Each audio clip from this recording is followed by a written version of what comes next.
Artists such as memoirist Sumon Kid have been saying for centuries things like, in a way, humans are not made of skin and bone as much as we're made of stories. Patrick Rothfuss, in his classic novel, The Name of the Wind, has one character say to another, it's like everyone tells a story about themselves inside their own head, always, all the time. We build ourselves out of that story. That story makes you what you are.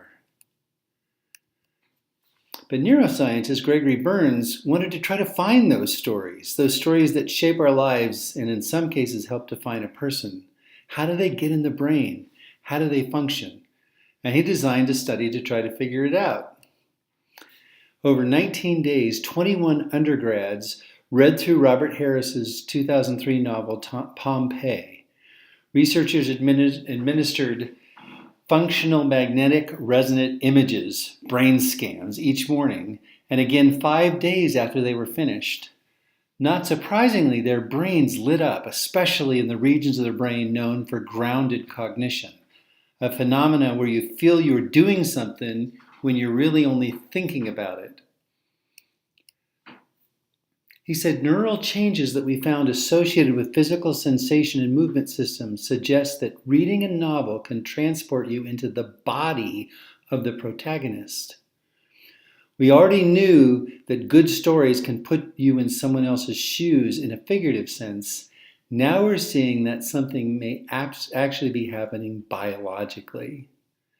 And what was really amazing was that these connectivity patterns were still evident in students' brains 5 days after they had read the story.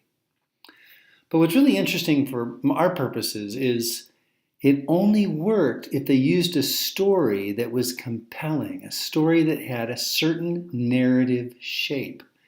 It was exactly the same thing that Paul Zak and his team discovered in their research with oxytocin. That in order to motivate a desire to help others, the story must first sustain attention by developing tension during the narrative.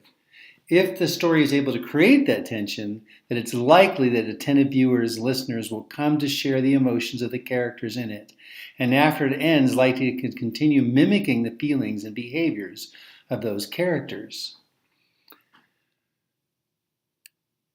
Only certain types of character-driven stories will make it work. Writer-director Tom Provost puts it this way: it's in a movie theater you need to have people constantly leaning forward in their seats because everything in the room is working against you.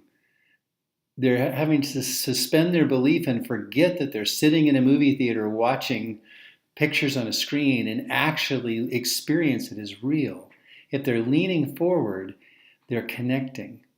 If you give them too much information, they'll sit back and stop paying attention. If you don't give them enough information to say, I can't figure this back, they'll sit back. And they need to constantly stay emotionally connected. And this emotional connection and intellectual puzzle is what makes filmmaking so difficult to do. Screenwriter Christopher Riley says, the magic of flying isn't the laws of aerodynamics any more than the magic of cinema is the principles of story structure. But those laws and those principles make the magic possible, enabling mere mortals to harness the power of flight. Even though everything is working against the writer, director, the filmmaker to get you to really enter in, if they follow certain principles, certain structures, it'll fly. In the same way, if there's enough structure and the right curvature of the wing on an airplane, even a 20-ton jet can be made to fly. And over the course of the semester, I'm going to try to teach you how to read that structure in films. When you're done, everything on this sheet is going to make sense to you. You're going to be able to chart it out. This first week, I just want you to start taking a stab at it. But I want you to do it by just really briefly learning 4 basic through lines. These 4 primary through lines are the meta story, or we often call the setting, the hero's external journey, or what we often call the plot, the hero's internal journey, or what's often called the character arc, and the worldview mentoring, which is, I'm going to call the moral premise. We probably could call it just the premise, but that sometimes gets used for other ways. So meta story, what does that mean? It's the occasion of the story. It's the background against the story will be told. It's the how or why all the story's characters have been brought together. It's the world the characters inhabit, and that's very much determined by the genre of the film. Whether it's drama or comedy or romance or fantasy or sci-fi, those rules are set very early in the film.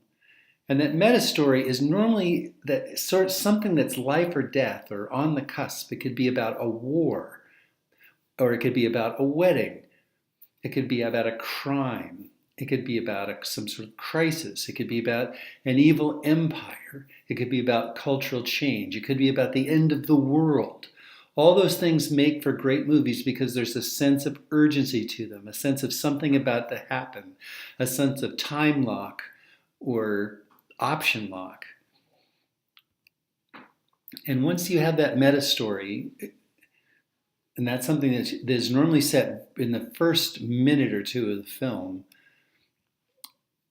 we can get about the work of the plot, which is the hero's external journey. Robert McKee puts it this way: the external journey is simply a character who wants something and overcomes conflict to get it. So we have a hero, a main character. Now the hero and the main character aren't always exactly the same person, or main characters aren't always heroic, but I'm going to use them for the same way here.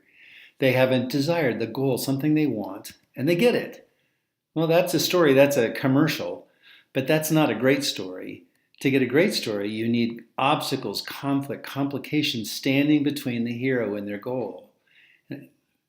And how the hero overcomes them to reach their desire is the plot of the story. And that plot creates the structure. Act 1 is before the main character, the hero, goes on the journey. Act 2 is them fighting through various obstacles to get to where they can reach the goal. And Act 3 is the final battle. We find out whether they really reach the goal or not. Now, sometimes there's a clear midpoint in the film. Matter of fact, nearly always. And so some people break them up into 4 acts and say the midpoint, so there's Act 2, 3, and 4. But for our purposes, we're going to use it this way because the midpoint isn't always near the middle, and I don't want it to get confusing. So what I want you to do is just really briefly watch the next video, which is about 8 minutes of the film Toy Story. And I want you to do nothing else but just chart out in this scene who's the hero or heroes, what's their goal, and what are the obstacles that get overcome to reach it. So watch the video, give it a shot, go online, start chatting about it.